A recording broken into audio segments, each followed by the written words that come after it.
which is just the orthogonal projection on the first Hermite function. So it's given by sigma, because they were real functions, sigma of phi n of E1 times phi n of E2. Okay, from 1 to 10, from 0 to n-1, because they are labeled from 0 to -1. And what we saw last time was that for the correct spacing near the origin of the EJs, so there is a rescaling if you want, and the right combinations to one, for instance, E1 is equal to pi over square root of 2n times x1, and similarly E2 equals pi over square root of 2n times x2. Then what we saw is that Kn of x1, x2, of E1 into was in fact equivalent for n going to infinity. It was equivalent to the square root of 2n over pi times sine of phi x1 minus x2 over pi times x1 minus. And that knowledge, I mean the knowledge of this behavior of Kn, was sufficient to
Okay, this is final on the correlations. What you want is determine this. Of course, it's E of ns ds. Now, there are obvious things which are true. For instance, if we look at the probability that there is no eigenvalue, which is E of 0s, this function is certainly going to be 1 for s equals 0, and it's going to decrease with s. Okay? So the E of 0s will have participated in the following shape. And then we shall have E of 1s, which is the probability that this interval of length x, because the rescale, so that this is the average density, so you should take it to be 1, the rescale is 4. So if you take E of 1s now, I mean, this is going to start from 0, and it's going to look like that. And in general, I mean, E of ns will be something which looks like this. Okay? The rule, however, which should be obvious, is that the sum from n equals 0 to infinity of E of ns would be equal to 1. Okay, because I mean, if you take an interval of length x, I mean, there is a total probability of 1. Okay, something like that. Okay, so let's determine this. We have all the tools to do it. And in fact, I mean, I will do the full computation only for n equals 0, so other computations are the same. Okay, so let's take let n equal 0. Okay, so what we have to do simply is to compute this probability that there is 0 eigenvalue in the interval of this length. So what does it mean? It means that we simply have to compute the integral where each eigenvalue, each is bigger than, well, let me call theta equals alpha t. So theta is equal to square root to pi over square root of 2 times t. Okay, so what we want to integrate for all ej bigger than theta of p n of p1 up to pn, p1 up to pn. Okay? It's clearly what we need to compute. Now what is this? This is given by the determinant square, which so many times how we should handle this. And so I remind you it's given by 1 over n factorial. Did I write this somewhere? Yeah. Okay, so it's given by 1 over n factorial, and then we shall have a sum. There will be epsilon of sigma, there will be epsilon of phi. And then we shall have terms of the form phi of sigma of 1 of E1, phi of 1 of E1, and so on. All right.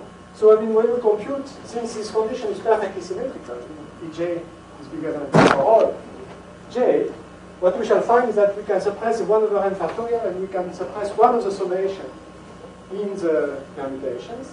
And so what we get, we get a sum. There is no longer 1 over n factorial. There is just a summation over one permutation, which we choose. And then we have certainly the signature of permutation, sigma. All right, and then we have to take these integrals where the same variable enters, but we only have to take it for Ej bigger than beta. Okay, so typically what it would give us, it would give us a product, because this integral of course separate. Okay, the product from 1 to n, okay, of what? So the first one will be phi 1 multiplied by, see what I will denote by 1 minus p sub theta times phi of sigma of 1. Okay, and then there will be phi 2 times 1 minus p theta phi sigma of 2 and so on and so forth. Okay, and so I should write generally if you want the notation, and we just write phi, the product of phi j, sigma of j. Yeah? Okay, so it's a product from 1 to n. Now, 0 to n and so on. Okay. Now, what is this p theta?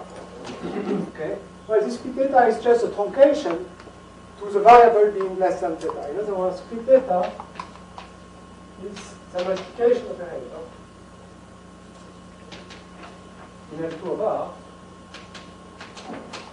okay, by the function which is the characteristic function of the interval minus theta. Okay, and it's obvious that if I multiply by 1 minus p theta, it is the same thing as restricting integration for the values of the integration variable, which is bigger than theta. Okay, so what is this sum? It's obviously a determinant, okay, but a single determinant, not a square. So in fact, this probability is equal to the determinant of what? Of Kn. Remember that Kn was the orthogonal projection of the linear span of the phi j's. Okay, we are in an n-dimensional space. Kn times 1 minus p theta times Kn. And what do I mean by this? This determinant is taken in the range of Kn. Right? So you see, we are in an n-dimensional space, okay? And I mean, this is obviously the determinant of this matrix in the basis given by the phi j's.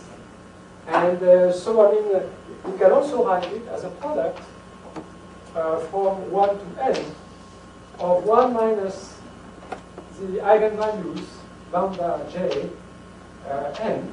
Okay, well, I mean, I put n here also that we don't have to use it. But what are the lambda j n?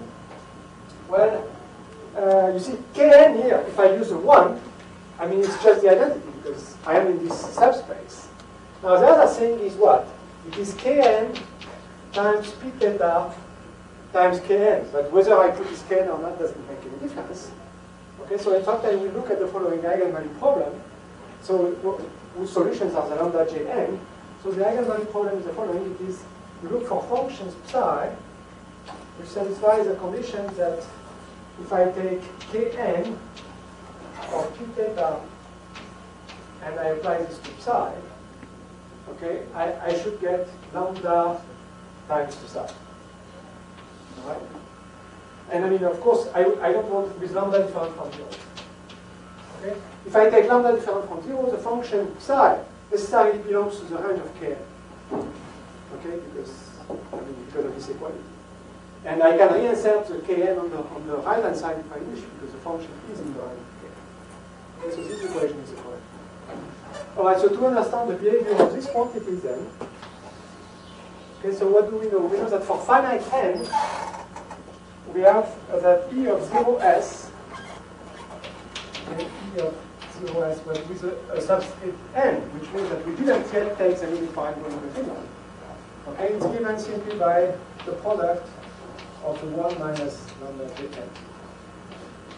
Of course, this lambda jn do depend on whatever variables are around, the theta.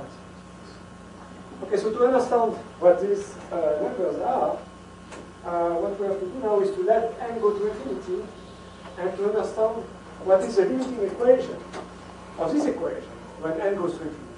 Okay, that's clearly the case. So what will it be? I don't want to erase here.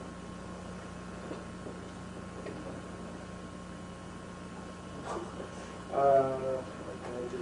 Or maybe I can just erase it. Okay, so what is this equation looking like?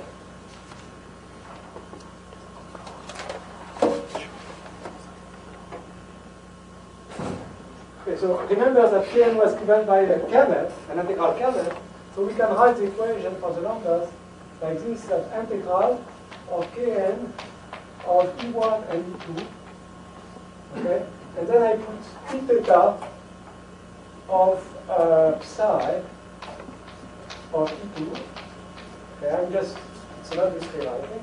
E2 is equal to lambda times psi of E1.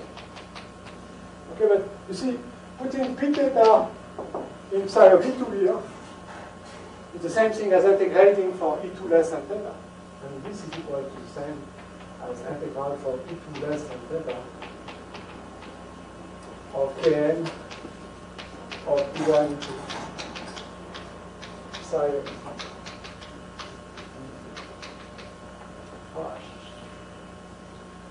Okay, so now the number theta should be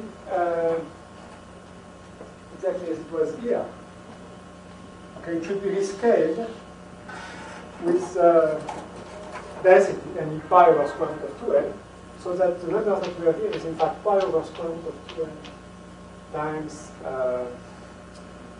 t. Okay.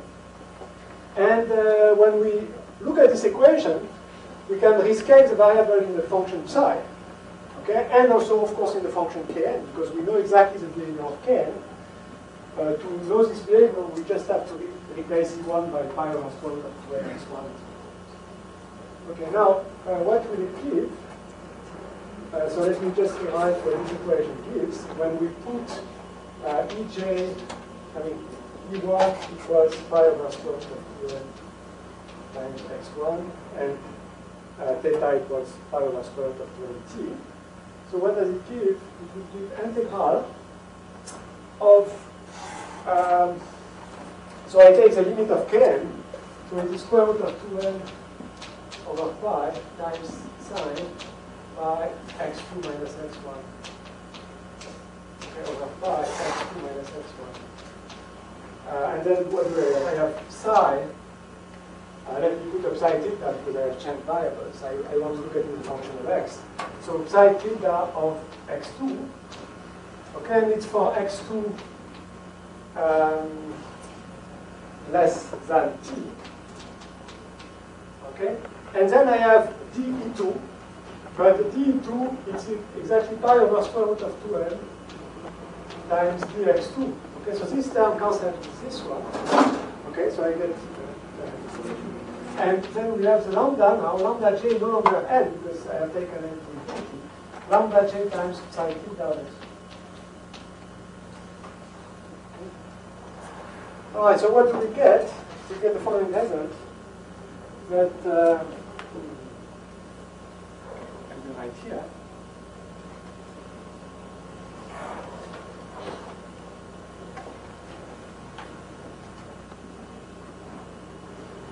Okay, so as I said, I mean, this result is a standard result of random matrix theory. But I mean, the very nice fact is that it will involve exactly the same objects as we had here from the spectral organization. So what do we see? See, we see that the first function, p of 0s, is equal to the product from 1 to infinity of 1 minus lambda j of s, okay, where the lambda j of s are the eigenvalues of the eigenvalues of what? You see what happens here now. What happens here is that we have an operator on the left that is denoted by t. So this equation is like t psi theta is equal to lambda j psi theta. What is t? T, what do I do? I first truncate the function psi theta, so I multiply it by p sub t. And then I make its convolution by this kernel. Okay? Now what I claim is that convolution by this kernel is exactly the Fourier transform of the projection p sub pi. Okay, so you know what the statement is the following. Whereas again, the value of the operator, I will make it self-conjoined, of the operator, let us first write p sub pi, and I put Fourier here, times p sub t. Okay, so let me make the notations more precise. Okay, where p sub t, I mean, where, or p lambda, if you want, or any value of lambda, is the multiplication operator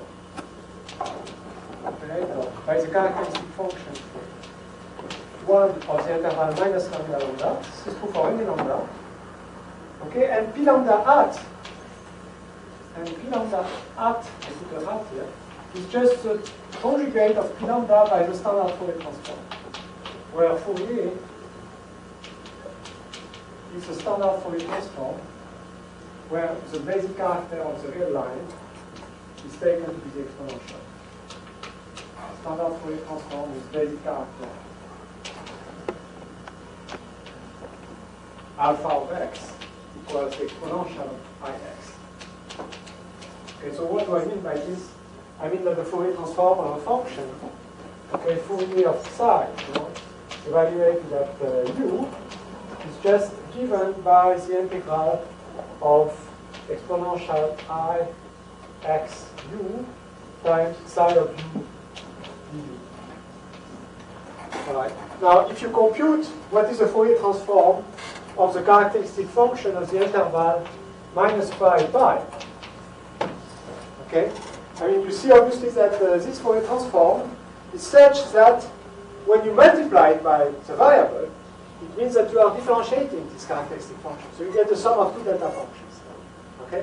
Now there is a discrepancy by 2 pi. You see, because normally, if I have twice the exponential here, I will get something like exponential of I pi x. Okay? Because there is a minus, because on the other side you have minus exponential of minus I pi x. Okay? So you are missing the 2 pi. Okay? Because normally you have 2 pi, but the 2 pi is coming from the torsional function. Okay? So I mean, it's on the nose. The 2 pi is exactly because you invert when you write convolution. You invert for it. So it's fine. So it's exactly given by this, the eigenvalues of this operator. And I mean, the second statement, which I won't prove because I will waste time doing it, but I leave it to you as an exercise. So please check the following without looking at books. E of ns now. Okay, the probability is that you get exactly n eigenvalues in the interval of length x, or if you want symmetry with 2t, 1t on each side. E of ns is in fact given by the Taylor. Is given by the Taylor expansion. By the Taylor expansion. At z equals 1 of the function f of f sub s equals z, which is the product of 1 minus c times lambda j of s. Okay? So in other words, when I say it is a Taylor expansion, what I mean by this is that f sub s, more precisely, f sub s of 1 minus c, I have to put a minus sign, should be equal to sigma from n equals 0 to infinity of e of ns times z to the n. Okay, and I mean, for instance, you can check immediately that, as I said before, the total probability has to be 1. So the sum of the e of ns has to be equal to 1. Where does it come from? Well, you see, if I take z equals 1 here, I am just taking the determinant of 1 minus 0. Okay. And of course, this is equal to 1. Okay, you can check on those. Now, as I said, much later, probably the last lectures, we shall have to study the pair of projections, which is given by truncation on an interval of length lambda, or 2 lambda, and its Fourier transform. And I mean, what happens is that, in fact, the behavior of this pair of projections only depends on the product of the arguments. So here, it only depends on the product by t. And what I'm saying simply is that, you see, already in the theory of random matrices, this pair of projections occurs. And it occurs completely because, of course, you see, when you know these functions, the of ns, in fact, you completely know the list of eigenvalues of these pair of projections for each value of s. Now, it turns out that in a random matrix theory, it's more like the small values of s which are relevant, because one begins to look at the statistics near the origin. Okay? Whereas what we shall see much later, it will be the very large values of the parameter. But still, I mean, I find it very sort of provoking, if you want, that you have exactly the same pair of projections and the same eigenvalues. And by the way, I mean, the eigenfunctions are these Rolle's variable wave functions. Okay, so that will be it for random matrices. And so, I mean, I spoke about them for essentially for 2 reasons. I mean, the first one that was the empirical evidence that when you look at the 0 to delta, they do behave like the eigenvalues of a random Hermitian matrix. Okay, and then a few non-empirical facts. And the second reason, which was, I think, hopefully more important, is this much more precise connection, where, in fact, by looking at not at the correlation functions, but by this probability, or having a given number of eigenvalues in an interval, you find, in fact, exactly the analysis of this pair of projection. Okay. Okay, so that's so far as I will go for random matrices.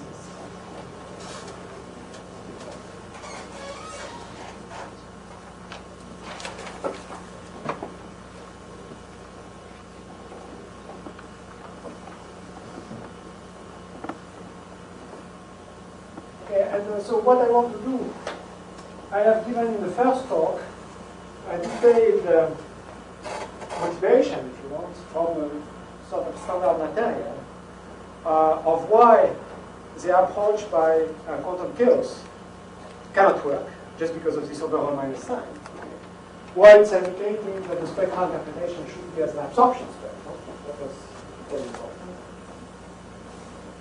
And I mean, why somehow, if you want, when you want to bypass this big problem of the minus sign, which was given by the theory of quantum chaos, there was a need, an absolute need for getting enough variability in the problem that somehow you can specialize it to another case and understand what happens. Okay? And this variability was given by global fields.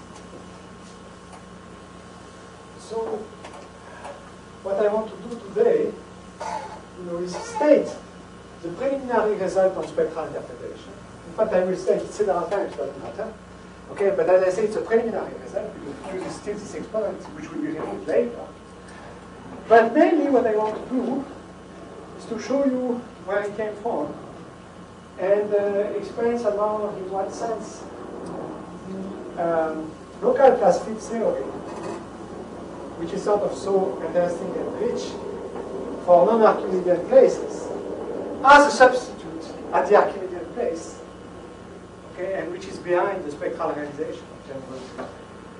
So that will be, I mean, I will first state the theorem in the framework of global fields, and And then I will explain a lot of things which are behind it. But, I mean, somehow if you don't know these things, then it's not so good because, I mean, you know, it's like stating the result and not know where it's going from. So I really want to do that. Even though you could consider it as a parenthesis.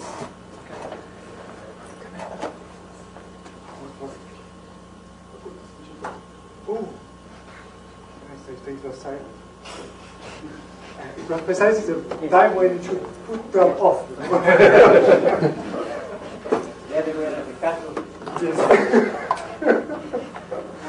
Okay, so let me explain this. So, you see, first I want to present the spectral interpretation in terms of.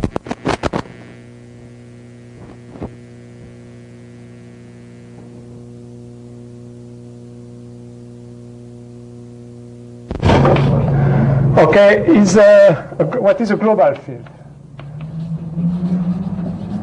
So a global field K.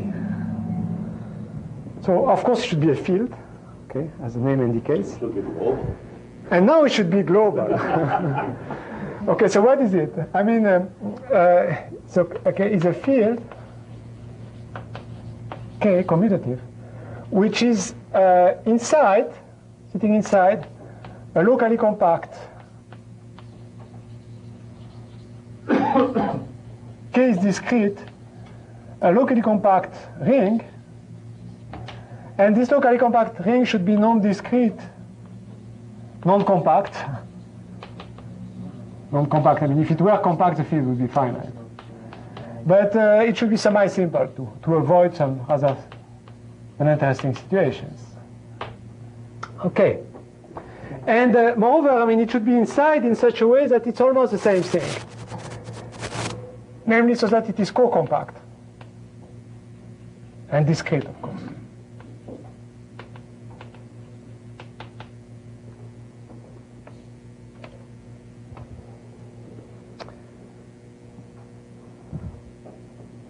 Okay, now, saying that this ring A is semi-simple, what it means, if you want, in particular, is that the intersection of the maximal ideals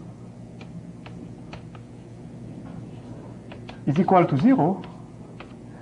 And when we divide A by such a maximal ideal, what we obtain is a locally compact field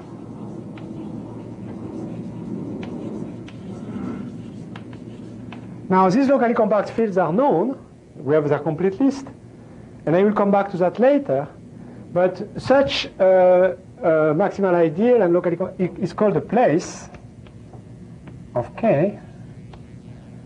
Okay, and the completion, if you want, for the place, namely this quotient, is called K sub V, and it's a local field. All right.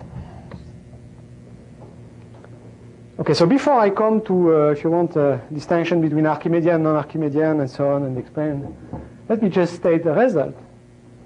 So the result about the spectral interpretation is the following, is that you see if you have a global field like this, a lot of things emerge just from A. So in particular from A, what you get is a group which is GL1 of A. GL1 is an algebraic group, so you can apply it to A.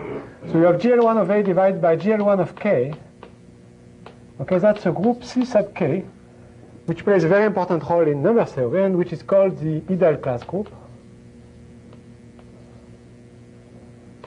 Now, the ideal class group is a group which is essentially commensurable to the positive real numbers by something which is called a module, which goes to positive real numbers, and which is simply obtained by letting GL1, not GL1 over the quotient, of course, but GL1 act on A and see how the R measure is modified. So if you take D of Gx, where J is in GL1 of A, and X is an element of A, I mean, this has to be given by a multiple of the R measure, by unicity of the R measure, where Dx is the additive R measure on A, and this is called the module. Now, the map, which is the module, makes the ideal class group commensurable with R plus star. And, I mean, the global fields fall into two classes. There is one class, which, as I explained first time, has a very well understood geometric significance, which is the case where the characteristic of K is positive. And in that case, the module, namely the range, okay, of the map, which is the absolute value, is in fact formed of powers of the number of elements of the largest finite field, which is in K, okay, which is a finite field, so that Q is a power of a prime, P to the L. And, okay, as I said, everything is fairly well understood there. And the other case, in that case, if you want, the range is Q to the power Z. But, so what you have is, you have that this ideal class group maps by the module to Q to the Z. And it has a kernel, of course. This kernel is called, let us call it CK1, elements of modulus 1, if you want. And this CK1 is in fact equal to the Galois group of the maximal abelian extension of K over the maximal unramified extension of K. Okay, so let me denote it by this. And powers of Q can be interpreted through class field theory as not the full Galois group of the unramified extension over K, but as a dense subgroup. Okay, so which is called, when you assemble the two, this is called the Veil group, and the fact that it is isomorphic to the ideal class group is the content of class field theory for that. Okay, now if you look at the case of characteristic 0, so if the characteristic of K is equal to 0, then the range of the module is equal to R plus star, and the field is necessarily a number field, so K is a field of algebraic numbers, so it's a number field. And but apart from that, the two situations are fairly analogous. Now, we can again, in that case, write CK, you see, contains a subgroup CK1, so CK maps to R plus star, surjectively. And so we have CK1, which is the kernel of the module. And CK1 is, in fact, the Galois group of the maximal abelian extension of K. If I take K to be the rational numbers, otherwise it's more delicate. You have to divide by the connected component of identity in the ideal class group. Okay, fine. But at that level of generality, of course, I will make much more refined statements later. What we see is that we have a nice locally compact group, CK, which is essentially commensurable to R plus star. Okay. And it's a modulated group. It has this proper homomorphism with co-compact range in R plus star. Okay. No, here there is no question of Frobenius because if you want, here, no, not yet. I will talk later about it. All right. So now what I want to say simply is the following: is that so the theorem, which I will prove not today but later, I will just comment about it today, is the following: is that if you look at the space X, which is a quotient now of A by GL1 of K. Okay, namely you consider the space of Adel classes.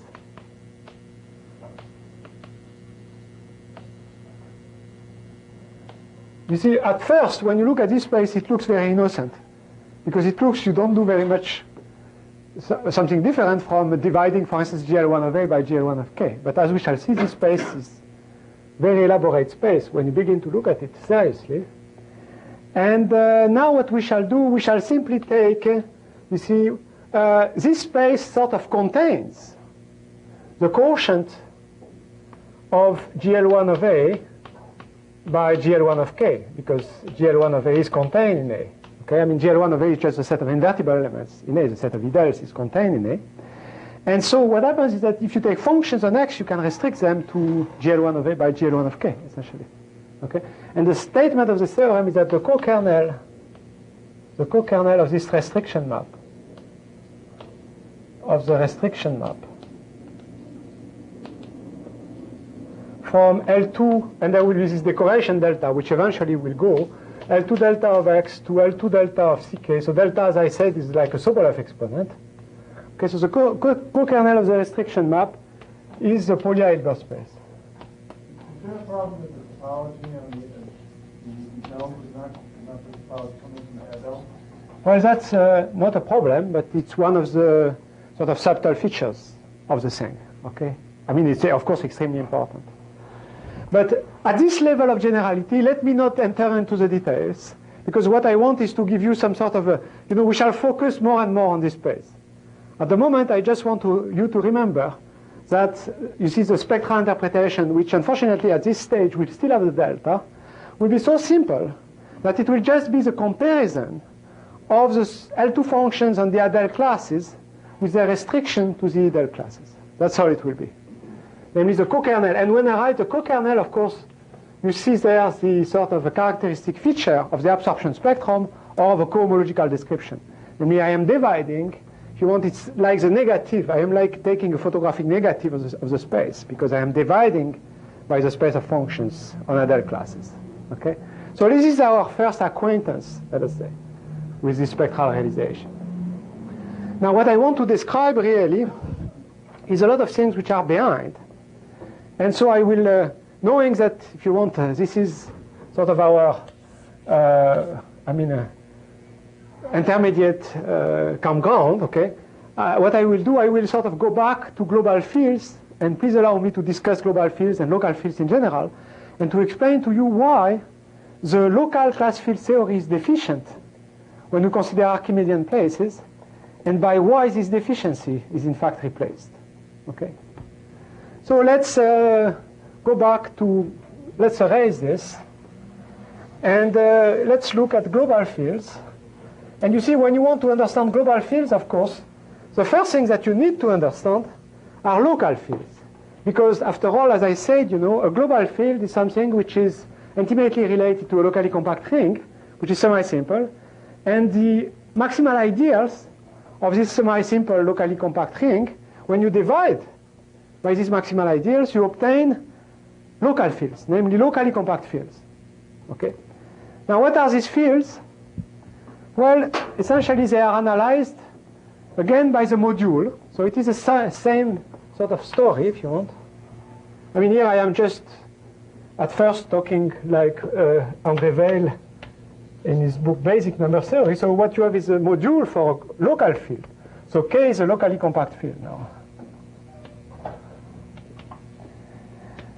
And what is the module? So the module comes from the action, if you want, x goes to lambda x of K cross, the multiplicative group of K, acting on the additive group on K. Okay. Now, again, we have R measure on the additive group K because it's a locally compact group. And we have that d of lambda x is equal to the module lambda times dx. This module doesn't depend on any normalization. Okay, it's uniquely defined. And so it's a map. So lambda belonging to K star, the invertible elements, goes to absolute of lambda, which is a positive real number.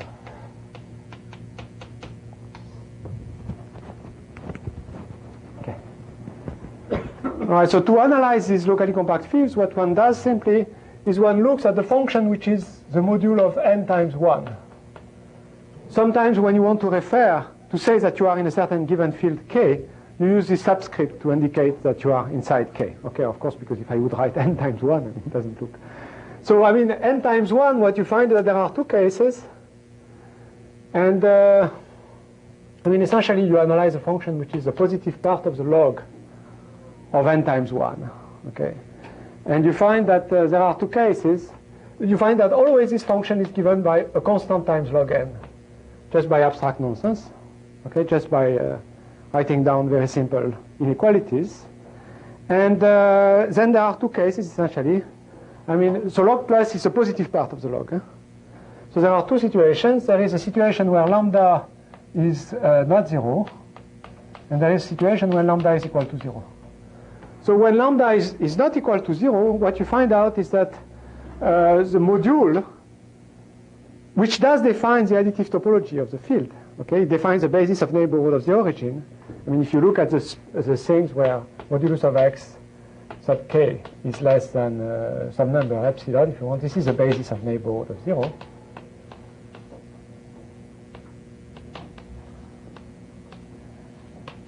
Of the origin. And so, I mean, what you find is that there are really two quite opposite situations. If lambda is different from 0, then what you get is that the topology on Q, that Q is injected, and that moreover, the closure of Q inside the field will be equal to the real line.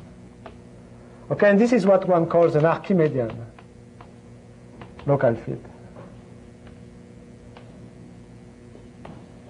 And there are only two cases, which is the field is the real numbers or the complex numbers. Of course, if you take few fields, you also have the quaternions.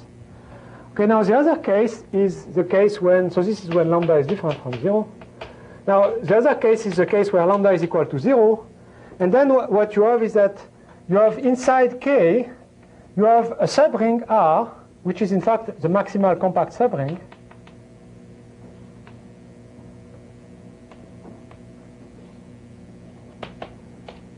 Okay, and I mean, this subring is defined by the condition that norm of x sub k is smaller or equal to 1. Okay, R is a set of x satisfying this condition. And what you find out is that, I mean, if you divide, first of all, the module is discrete. So the module of k is a discrete subgroup of R plus star. In fact, it's powers of some number q. Okay, and moreover, if you divide just from topological considerations, and if you want, then R as a maximal compact, as a maximal ideal, which is compact, but okay, and when you divide R by this maximal ideal, R over, in fact, this maximal ideal is singly generated by pi. When you divide R by pi R, what you find is a finite field, FQ. Okay, so I mean, then there are two cases, essentially. There is a case when you can't lift FQ inside K. That's a case of finite extensions of periodic numbers, of QP. And there is a case when you can lift FQ inside the field, which means that the field has non-zero characteristic. And then what you get is FQ of pi, namely formal power series over FQ. I mean, at this level of, I mean, it is quite important, of course, that you don't have to take algebraic extensions, because any algebraic extension of this local field is of the same form. Okay, and this is why you have really a geometric interpretation in the case of non-zero characteristic. All right, so now what about class field theory? See, so this was a description of the local fields. So now let me talk about extensions of local fields. You see, and let me talk about unramified extensions. So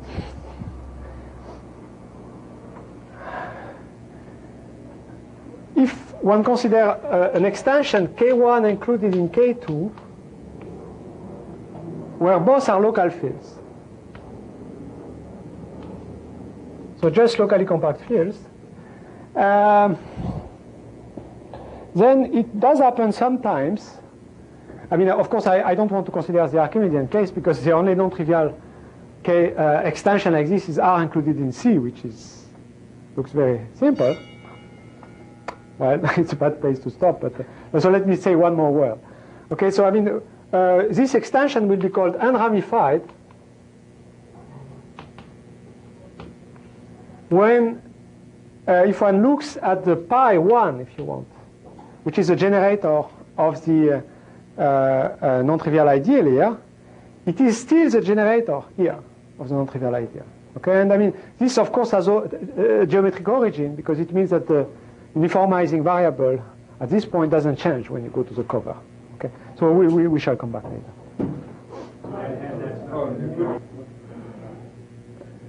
Okay, so as I explained, I mean, thing that I want to do now, after just stating what is this spectral realization and polarized of space. Oh yes. So the next thing I want to do really is to show what's behind and why this space of Adel class is really a highly non-trivial space, even though it looks quite innocent. So you see, I reviewed what are global fields and so on. I just want to review a little bit of class field theory to show you how class field theory is deficient for Archimedean places. Okay, so I mean, let's look at the local situation first. Local class field theory. And I mean, so precisely I will start with the local field K, which is not Archimedean.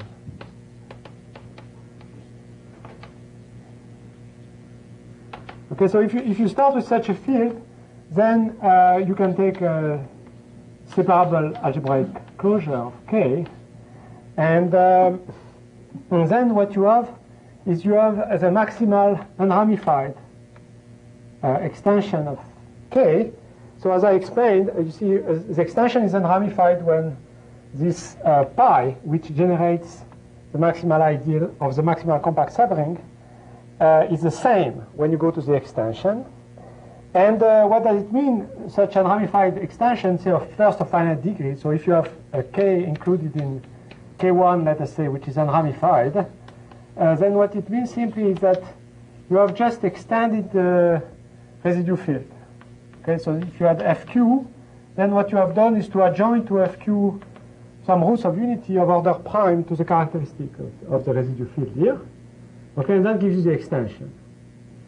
Now, so the maximal unramified extension is really obtained by replacing the residue field FQ by its algebraic closure. This algebraic closure is just obtained by adjoining roots of unity, all roots of unity of order prime to the characteristic. And moreover, it has a beautiful Galois group. This Galois group is generated by the Frobenius transformation, which is such simply that Frobenius of x is equal to x to the power p. Okay? It is topologically generated by the Frobenius, but of course, I mean, it's a compact group, the Galois group. And it's very important that one uses this nuance in class field theory to topologize so that one only takes integral powers of the Frobenius. Okay? And this gives a veil group.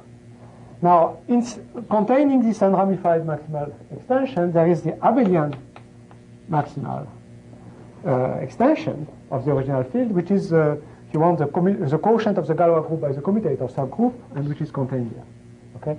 Now, a main result of local class field theory, of course, in the non-Archimedean case, is that one has canonical isomorphism between the local veil group. So it's just a question of if you want, of not taking the full Galois group of the maximal unramified extension, but only powers of the Frobenius. So this veil group, local veil group, is isomorphic to K cross. And it's a multiplicative group of K. Okay, so that's for the local case. Right. Now you see, obviously there is a very big flaw, because if you take K to be R or C, okay, I mean, well, there is this sort of minute and trivial nuance between R and C, but I mean, if you take C, there is nothing apparently of interest which is going on, because okay, there seems to be sort of nothing to classify or nothing to look at. Okay. Now, if you look at the global case, situation is very good when you consider a field which has only non-Archimedean places. Only if you consider a global field K of positive characteristic. So when the characteristic of K is positive, of course, all places will be non-Archimedean.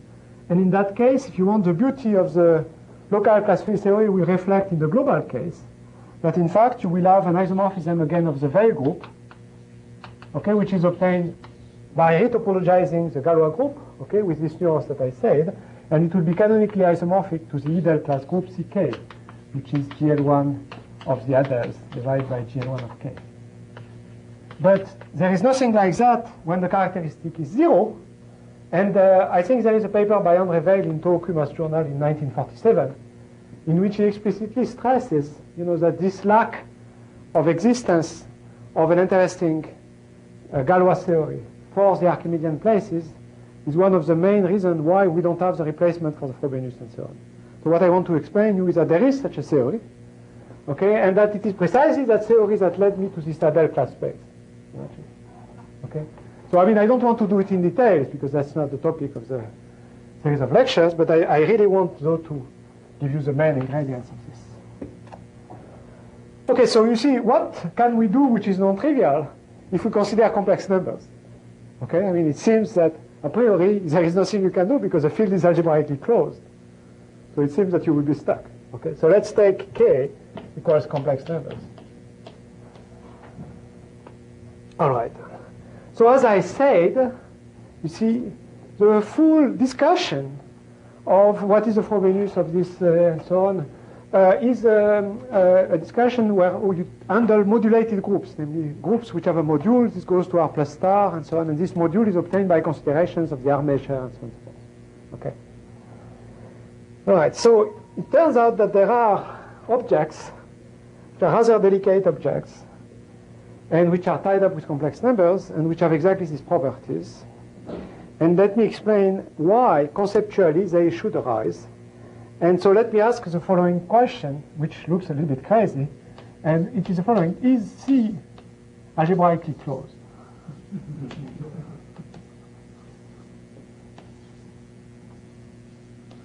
Okay?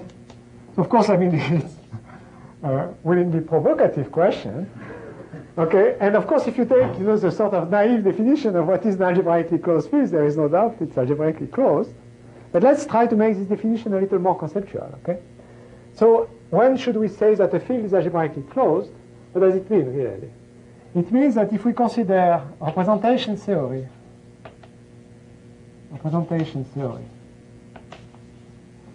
over K, over the field K, okay, the fact that the field is algebraically closed really tells us that if we take any semi-simple gadget, so it could be semi-simple, group, could be semi-simple algebra, so on and so forth. Okay, when we represent this semi-simple gadget over K, represented in a vector space over K, then in fact the representation theory should split pi as a direct sum of multiples nj of irreducible representations. Okay, where pi j is irreducible representation. Yeah, uniquely up to permutations, irreducible representations. Okay, that's another way to formulate what we are dealing with.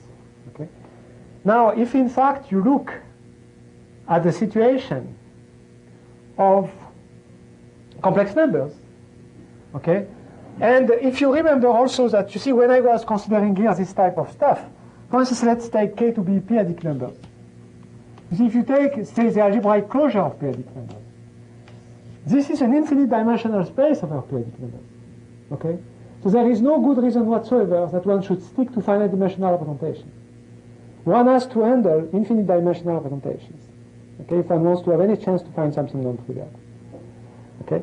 Now, the old work of von Neumann and Murray,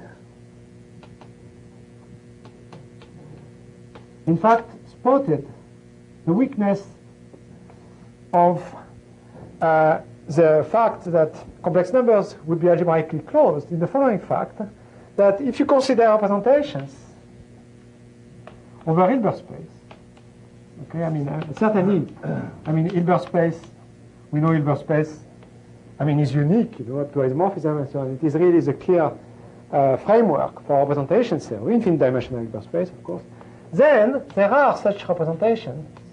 There are representations, of course, of semi-simple objects, of semi-simple gadgets like here, say algebras or groups, algebras, such that there's the following property. Pi, okay, cannot be decomposed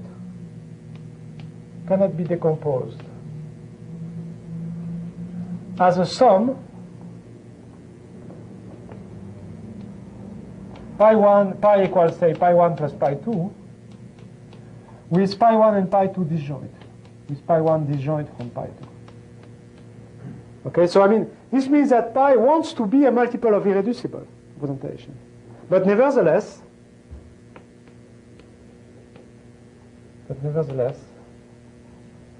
okay, pi is not a multiple of irreducible. And if it were a multiple of irreducible, what it would mean, if you look at the commutant of pi, you see, if you look at the elements, the operators in Hilbert space, okay, which commute with pi, namely such that pi of A times t is equal to t times pi of A for any A in the group or whatever you are dealing with. Okay, if you look at this set, that should be, if it were a multiple of irreducible, that should be normally isomorphic to an algebra of operators in some other Hilbert space, H1, whatever the dimension. The dimension of that one would be the multiplicity of the representation. But it turns out that it's not isomorphic to this.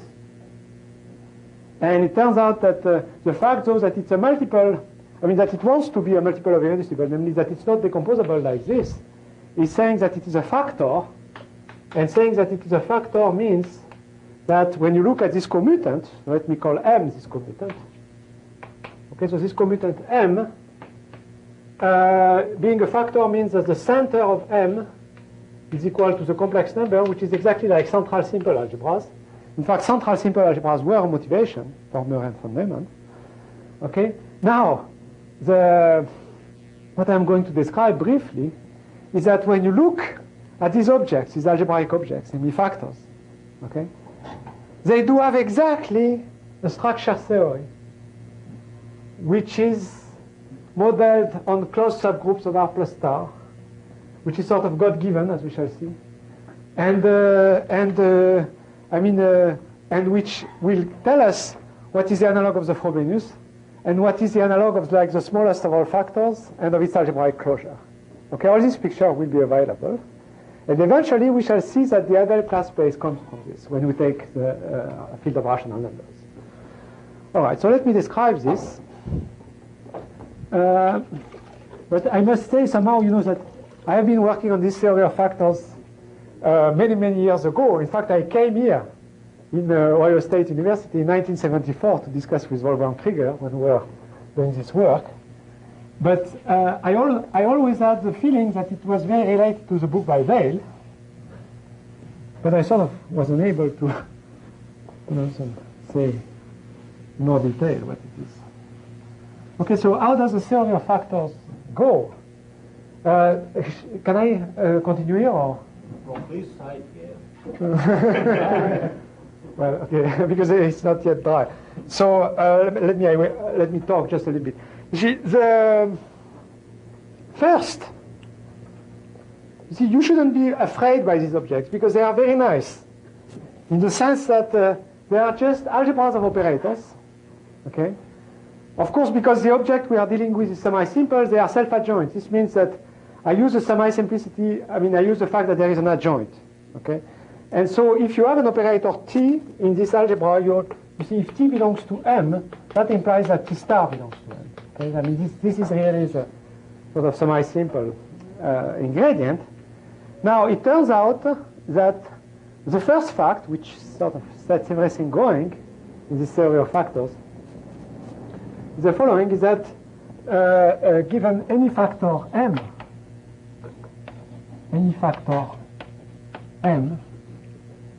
okay, so M, as I explained, is just the commutant of some algebra, or whatever, group or whatever. So I mean, it has certain closure property, which is called weakly closed. That doesn't absolutely matter. And that's all. And it's a factor. So it's like a central simple algebra. Its center is a complex number. That's all. That's all we know about it. That's all I want to know about it. Okay? Now there is a completely general first result, which is the theorem, okay, which is the following, which is that any factor M has a God-given time evolution.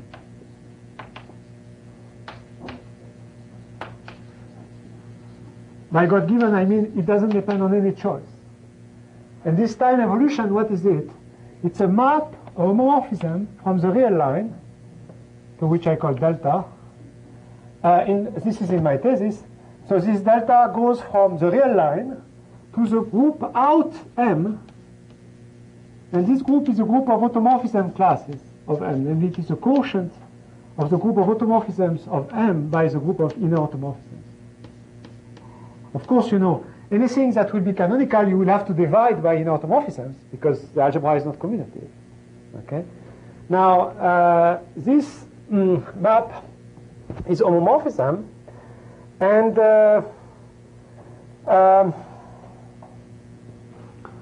it's canonical. So, of course, I mean, it generates a lot of invariants. It generates, in fact, two invariants. The first invariant that it generates was the period set, but I won't talk about it, which is T of M, which is the kernel of delta. But it generates a very other important invariant, which is the spectrum of delta. And that's a closed subgroup of positive real numbers, the star. And there is a nice way to interpret the spectrum, in fact, which is the following, which is to take M, to take the factor M, see, and to take the associated factor, the associated thing, which is M hat, which is the cross product of M by R, where the action of R is by this delta. This cross product is well defined because if you change the action by inner automorphism, it doesn't change. You see, this is like a semi-direct product. It doesn't change. Okay. Now on this, one has a dual action. Okay, I mean this is a structure theory. A dual action of which is of the dual group, and the dual group is R plus star. It turns out that I mean it's very important that it's not R but R plus star. Okay, and this dual action you can restrict it to the center because this is not necessarily a factor. So this is the second thing. So if you restrict the dual action, so R plus star action to the center Z of M hat, okay, you obtain a flow, you get a flow. Okay, so I mean the names attached to this are, of course, the name of Tomita, of Takezaki, okay, and myself because of that.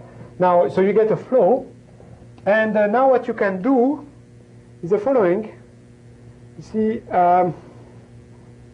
there are situations in which this flow is just a trivial flow. This is called type 3.1, in which this flow is a periodic action of some period, and this is called 3 lambda, where the period is 2 pi over, well, the period, I mean, the things which fix it are powers of lambda, lambda to the z. And finally, there is a situation of arbitrary flow. Okay, this is called 3.0, arbitrary non-periodic flow.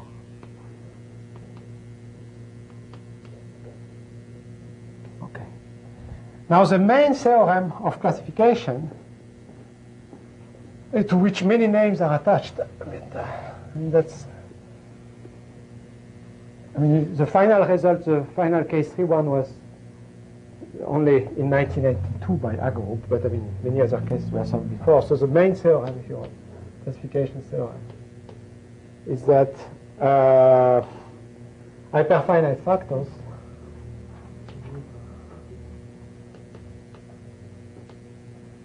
of type 3 are classified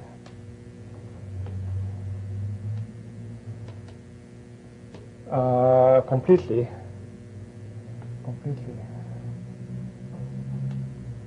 by the corresponding flow, which is the spectrum, if you want, which is the module of the factor. It's called the module of the factor, mod n. Okay, so I mean, it's not a closed subgroup of R plus star, but it's a flow on R plus star. So this is called what is called the virtual subgroup. Sense of Mackey. And Wolfgang Krieger, who was here in this university, contributed in a vital way to this theorem. And moreover, all flows appear. All ergodic flows appear. So it's a one-to-one correspondence. So the simplest case is the case of the trivial flow, which is a flow on a one-point space. Okay, this case of the flow on the one-point space is the factor of type 3-1. Okay. The case of a periodic flow of period 2 pi over log lambda, this is the case 3 lambda. Okay, the case of an arbitrary flow here is called, generically it's called 3-0. And then you have, by the old work of Murray and von Neumann, you have only one factor of type 2-1. You have only one factor of type 2 infinity. This is probably the hardest result I ever proved. Uniqueness of the hyperfinite factor of type 2 infinity. Okay, and then you have only one factor of type 1. One n by matrices and one infinity. So there is this sort of complete classification. And you see now, what happens is that one can make a dictionary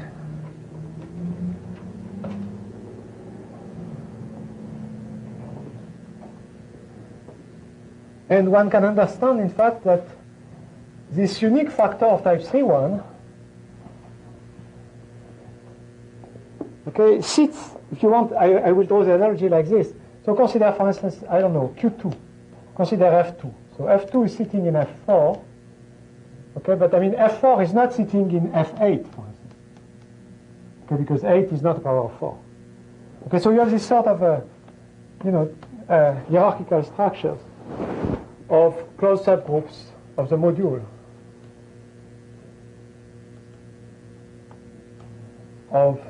group, which is 2 to the power z. Okay. Now, in exactly the same way, for factors, what you have the smallest one, very surprisingly, is one which at first was considered as the most exotic, namely which is the factor of type 3-1. It's called R infinitic. Okay. And then this factor has many extensions, which are factors of type 3 lambda. But again, you see these factors of type 3 lambda, they form a complicated structure because they correspond exactly to the structure of closed subgroups of positive real numbers, and they are all contained in this unique hyperfinite factor of type 2 infinity, and they are all obtained by fixed points. Okay? In other words, you see what you are doing is you are taking the 2 infinity, okay, and it has a canonical group theta lambda, which is scaling the trace, multiplying the trace by this factor of lambda. And then the 3 lambdas and so on are just obtained by fixed points according to subgroups. Okay? And then, for instance, if you consider this extension, it is exactly like a Galois extension. Namely, if you look at this subfactor, it is fixed by a compact group. Okay? There is a compact group that fixes it, and which you can characterize as being unique and being some sort of Galois group. Okay, so you see that there is a very non-trivial theory. Now that theory is based essentially on the following. It's based on one and unique property, which is called the KMS property. Okay, so it's based on the following analysis. Everything is based on the following analysis. Okay. So you see, you take the factor M, okay, and it is sitting in some Hilbert space H. Okay. And now what you do is you simply do the following. You take a vector psi, which belongs to H, and you consider the map which sends x psi to x star psi. In other words, you analyze the involution. I mean, this is the original idea of Tomita. You analyze the involution, but in Hilbert space theoretic way. You fix the vector psi. So psi is like psi 0, if you want. And you vary the x. So this defines an operator which depends on psi. And this operator has a polar decomposition, j psi 0 times delta psi 0 to the power 1/2. And it turns out that, a completely amazing fact is that if you consider the conjugacy by delta psi 0 to the power it times x delta psi 0 to the power minus it, this sigma t of x still belongs to the algebra M. Namely that you don't exit from the algebra by conjugacy, by imaginary powers of the module. Okay?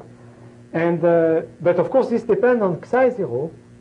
And what I proved in my thesis is that if you change psi 0 to psi 1, in fact this sigma t changes by inner automorphisms.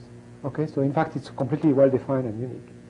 So sigma t psi 1, if you want, is equal to some unitary operator times sigma t psi 0 evaluated somewhere times ut star. Okay, and this is why you have something which is canonical and doesn't depend on any choice. So from there the theory evolves, and I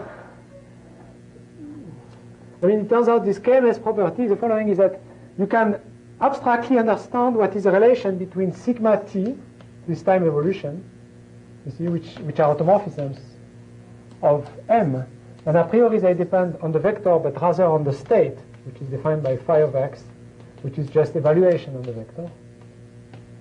Okay, and you can understand the relation between this evolution and the state just as the difference between left and right, namely by the following property, which I shall use later. This is why I want to mention it.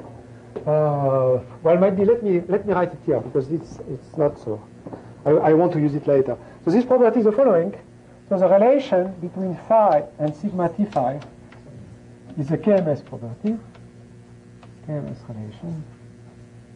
Now this KMS relation is the following: is that so it's an abstract relation between a one-parameter group of automorphism and a state, and it says that for any element x, y which belong to M, there exists an holomorphic function f of x, y of z, of the variable z, where the imaginary part of z is in the interval 0, 1.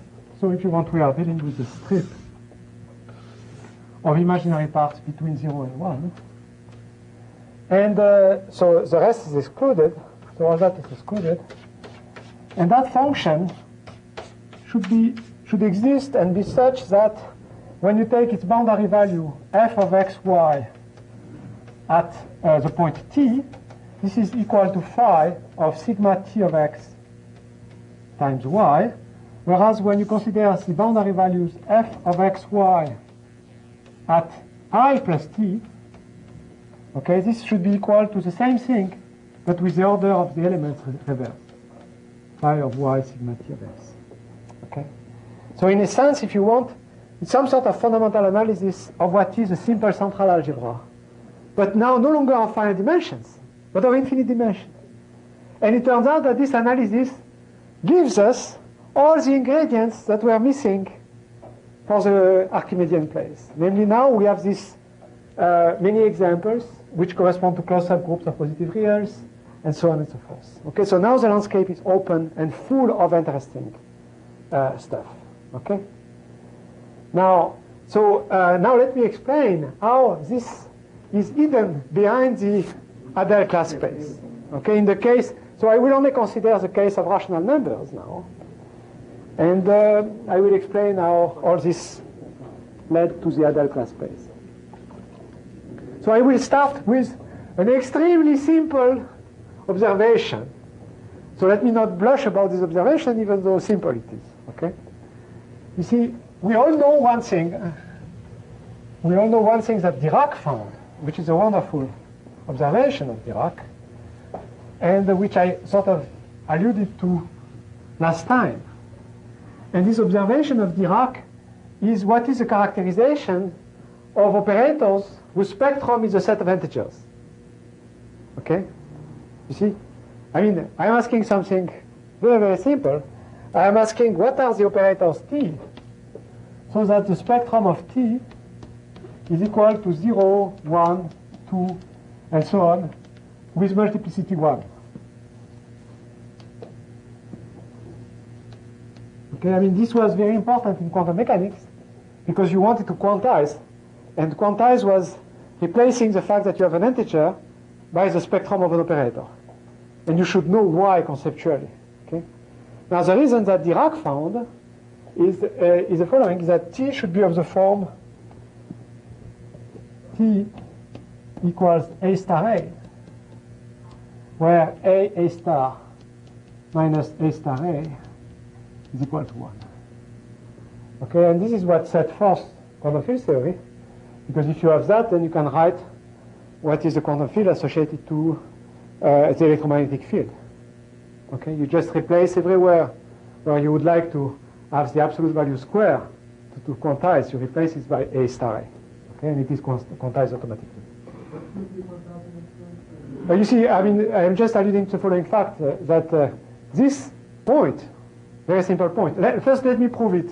As simple as it is, let me prove it. Same operator to use this one. Yeah. It is the one I used last time. That's why I was mentioning it. Okay, but I used it concretely. But let me prove it abstractly. Okay, imagine that you give me an operator of this form. Okay, let me prove to you that its spectrum is necessarily the set of integers. Okay, so you see, first of all, the operator is of the form A star A, so it's positive. So spectrum is positive, self-adjoint and positive. So I can start and look whether this is in the spectrum, and this is 0. Okay, so let's start something which is in the spectrum. Now, what do we know? We know from elementary considerations that the non-zero part of the spectrum of AB, this is the non-zero part, is equal to the non-zero part of the spectrum of BA. I mean, this is a child play. Okay?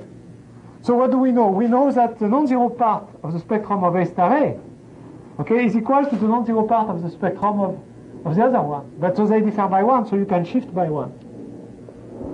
Okay? So I mean, if you have E, you also have E minus 1. Okay? Provided E minus 1 is not 0. If it were 0, you couldn't conclude that you have, because it's a non-zero part. Okay, so imagine that I have not an integer. Imagine I start with something like pi, for instance. Okay? Then you see, I never meet 0. But then I get negative numbers, and this is contradictory, because I have something of the form A star A. So the spectrum is only formed of integers, and it's very easy to see that you get all integers. Okay? So, I mean, this is, completely simple fact, which allows you to understand what it means to have spectrum, the integers. But now let's be much more crazy, okay? And let's ask the following question. What are the operators T? So, I mean, don't be frightened, okay? So that spectrum of T is a set of prime numbers. Okay, namely 2, 3, 5, 7, 11, 13. Okay. And I mean, this question is sort of important, you see, because if we are going to get anywhere with these prime numbers, we have to know that it's a problem which is logically well formulated, that we encapsulate it all. That, if somebody comes up and finds a new prime number, we are not going to say, oh, wow, I have to redo something again and so on. I mean, we have to capture it all in one stroke. Okay? Now, it turns out that this is beautifully simple answer, but extremely suggestive. Okay? And it is the following theorem. And let me attribute it to Euclid, okay? Because that's really... I mean, he didn't quite write it like that, but I mean, the essence of what he said. Okay, so you see, we want to understand this. I mean, this is a subset of real numbers, of course. Positive real numbers. Now, if you think about it, you'll find that it's really due to Euclid's theorem, okay? So the theorem is the following, is that spec T is equal to this. That's equivalent, in fact, to saying that the spectrum of S of T is a set of positive integers, n, where what is S? S is a symmetric functor. Okay, namely it's the functor which replaces space by the sum of its symmetric powers, namely S of a space H, is a direct sum from n equals 1 to infinity of the nth symmetric power of H. And of course it's a functor. You see, if you have an operator, of course this operator will act on the corresponding space. Now just think about it for a while, okay, and you'll find that this theorem is true actually, okay, but this theorem tells you a lot. See, in spite of its simplicity, it tells you a lot, because it tells you that there is one way to think about prime numbers, and that way is, you see, to not think about the original operator T, but think about S of T, okay? Then the spectrum is very simple, it is integers. But then you have to remember that you have applied this functor S. So you have to encode in your system the fact that you have apply this functor S. This functor S is what physicists call second quantization, bosonic second quantization. Okay? So you have to remember that you have the functor S. And how do you encode that? Well, you encode that by an algebra now. So now we shall be back to the type 3 and so on. Okay? So namely, you see, now you work in that space, S of H, and you work with an operator which is like the Dirac A star A. Okay? But you want to remember that your space came by this second quantization functor. In fact, there is a corresponding algebra, and with a little thought, you find out that this algebra is the following. It is the Eck algebra. It is the algebra, say, related to creation and annihilation operator. And it is the Eck algebra, so let me describe this. I mean, and then we really go into the interesting stuff now. Okay, so what is this algebra? Okay, you see, first of all, what is the Eck algebra in general? So if we take a discrete group, gamma, so gamma is a discrete group. When we take a discrete group, we have very simple things associated to the discrete group, like the regular representation, L2 of gamma, and the regular representation of the group, which is just how the group acts in little L2. And I mean, if you look at discrete groups and so on, you'll find out that the regular representation of a discrete group in general is of type 2-1. So it's not type 3, it's not the interesting thing that we want. Okay? However, imagine that you have a discrete group gamma, and you have a subgroup, gamma 0, in gamma, but which is not normal. So it's not a normal subgroup, but almost normal.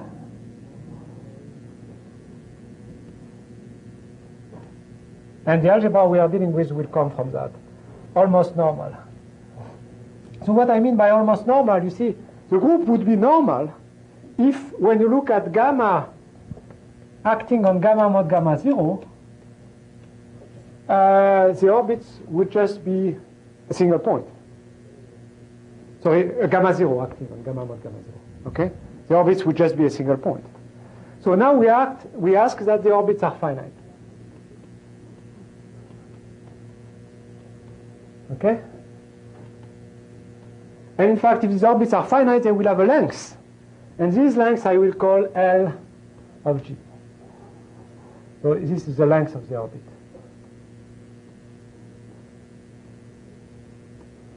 Okay, of the orbit of gamma 0, of the trivial point. You see, I am saying that take discrete groups, okay? Take a subgroup.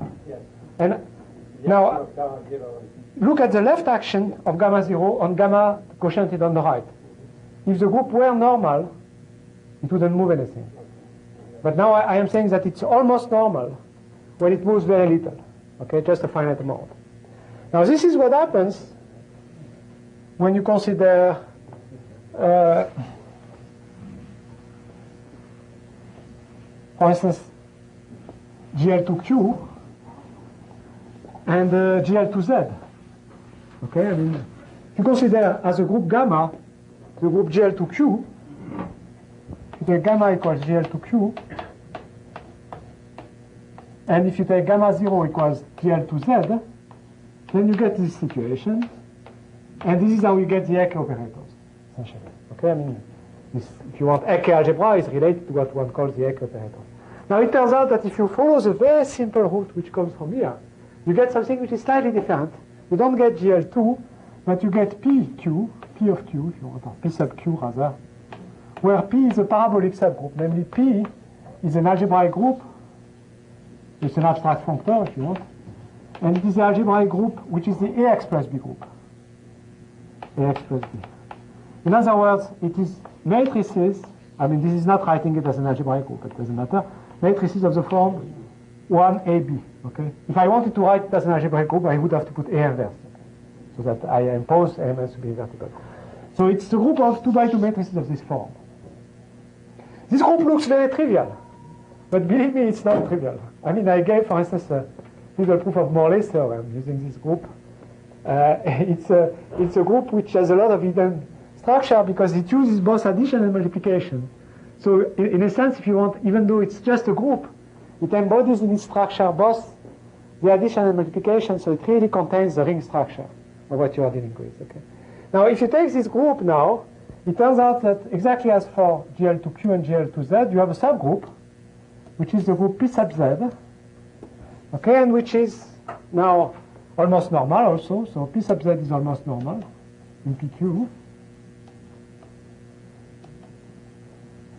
Okay, and now let me write the theorem. See, so now PZ is this algebraic group applied to the ring of the integers. All the integer values. Okay. You see, so in other words, so A is plus or minus 1 and B is an integer. Okay? So I just apply the same functor to the ring Z. Okay? Now, so now I will write the theorem, which show you the relation with class field theory, type 3 factors, and so on.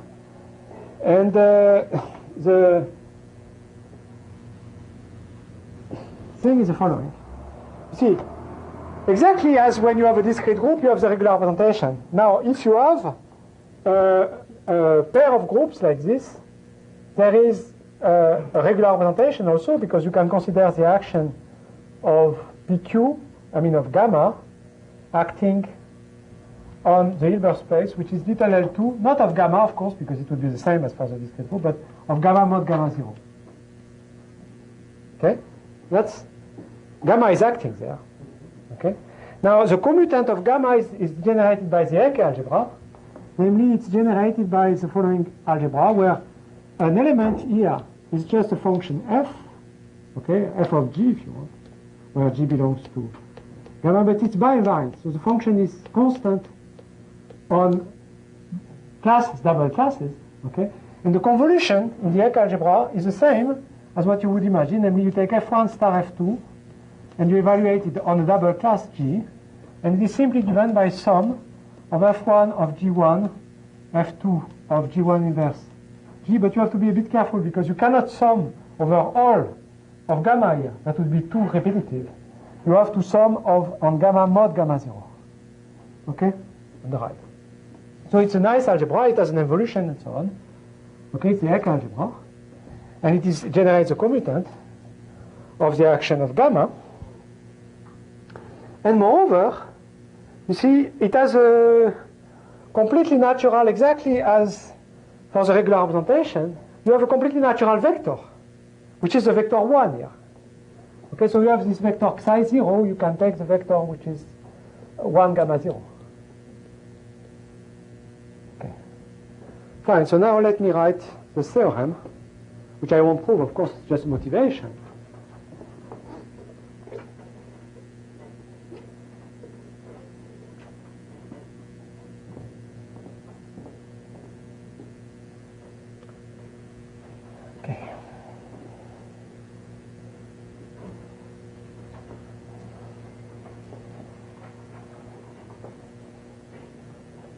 And I will only treat the case of Q, of rational numbers. In fact, I do not know of any good generalization of this theorem for arbitrary number fields. As you will see, this is very strange. But I do not know of a good generalization. No, I mean, these are not generalizations that I want. These are generalizations, but they are not the generalization I want. Okay, so the theorem is the following. So it's a theorem which is in a joint paper by Jean-Benoît Bost and myself. And the theorem says the following, you see?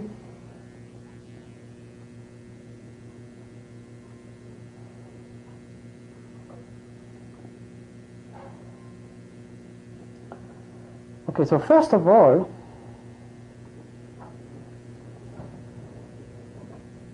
what you see immediately is that when you look at this space, gamma mod gamma 0, where gamma is PQ, when you look at the set PQ over PZ, okay, you find out that PQ over PZ, this is a very simple remark,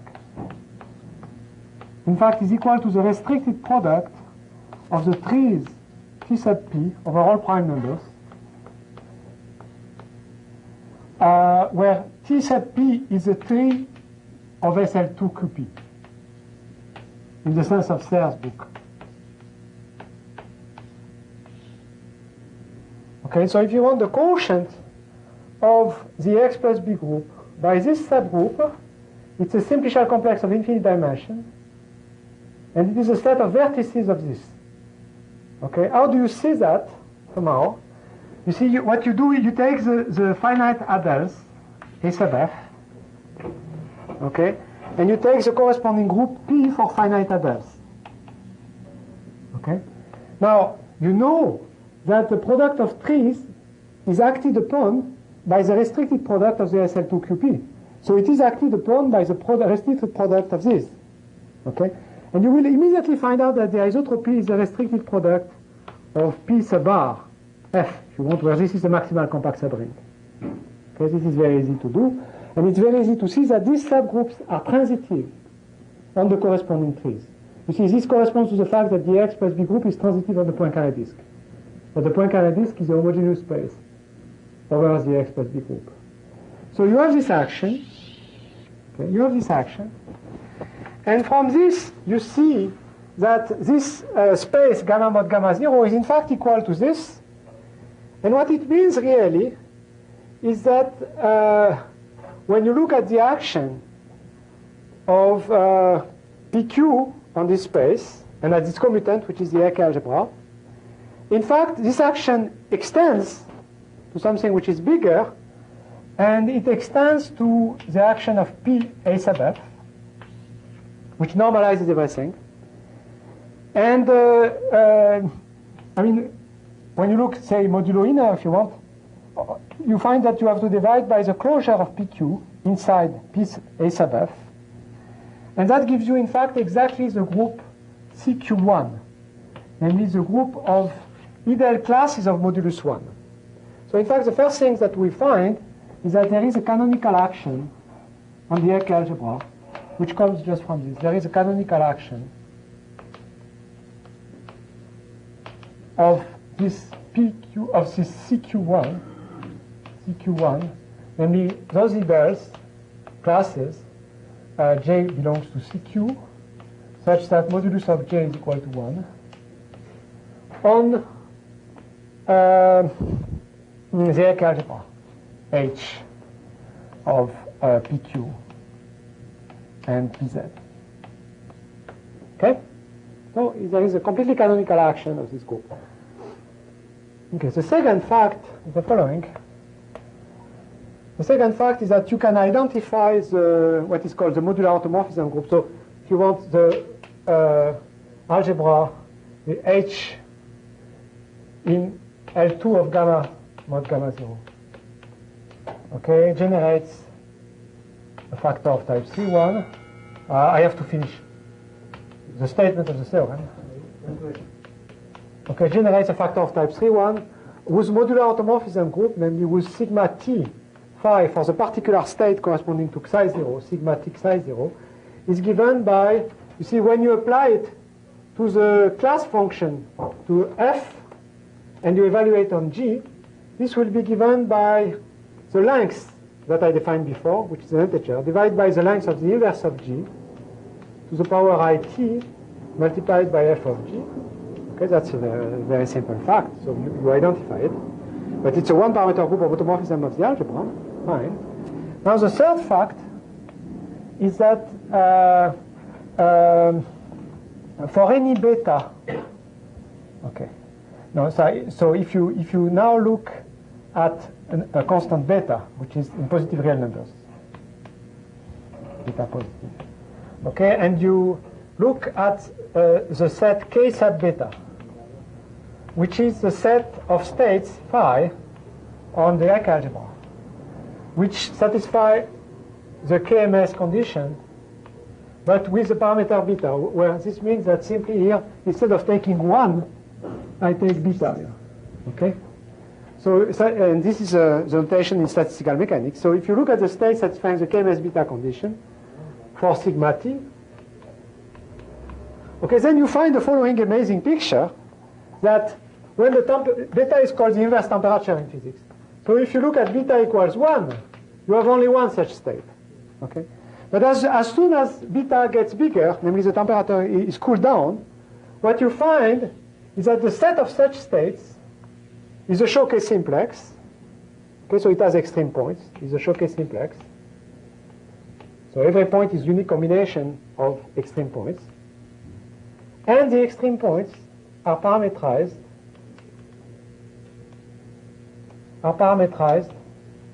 by the embeddings of the cyclotomic extension of Q in the complex numbers. Okay, they are exactly in one-to-one correspondence with the embeddings. Okay, and now the beauty is the following: is that if you go all the way to beta equals infinity, okay, namely instead of requiring the KNS condition for such a strip, you require it for all the upper half space. These are called zero temperature states or vacuum states. Okay, then the same is true, and now you get the class field theory isomorphism, namely third. You see, namely the global class field theory isomorphism is obtained like this.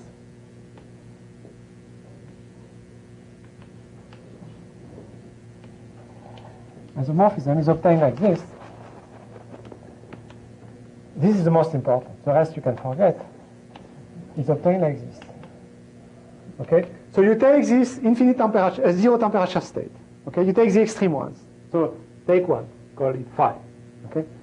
Now, you can take this state, and the algebras, the AK algebra, could be defined over rational numbers, only with rational number as coefficients.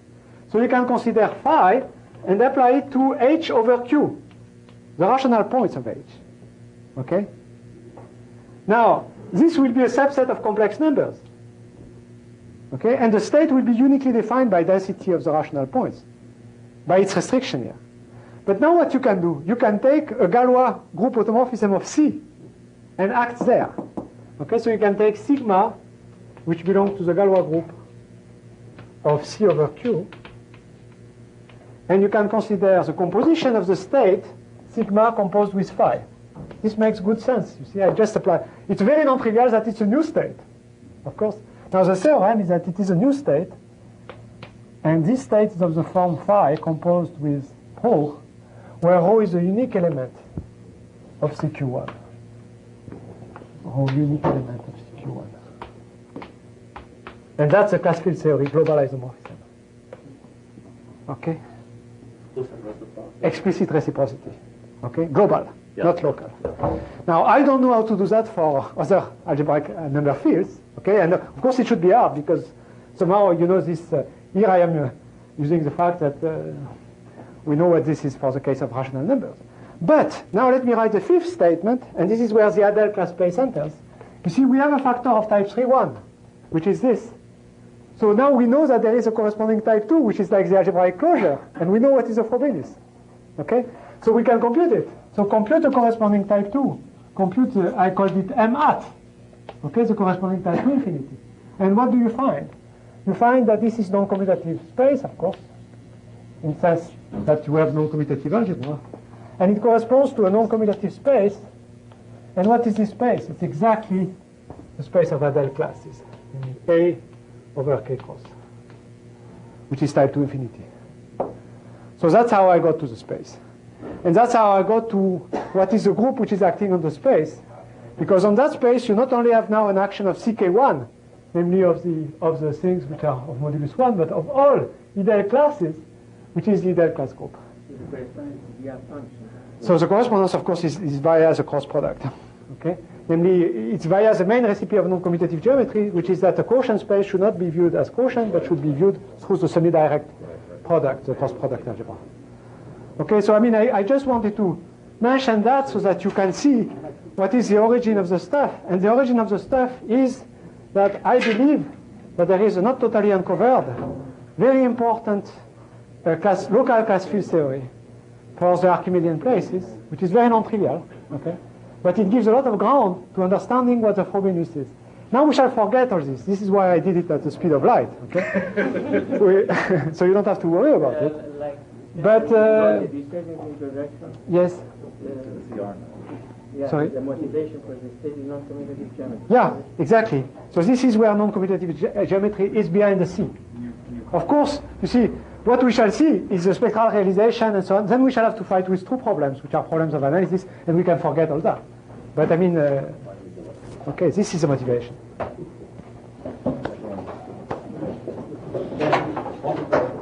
Sorry? Why isn't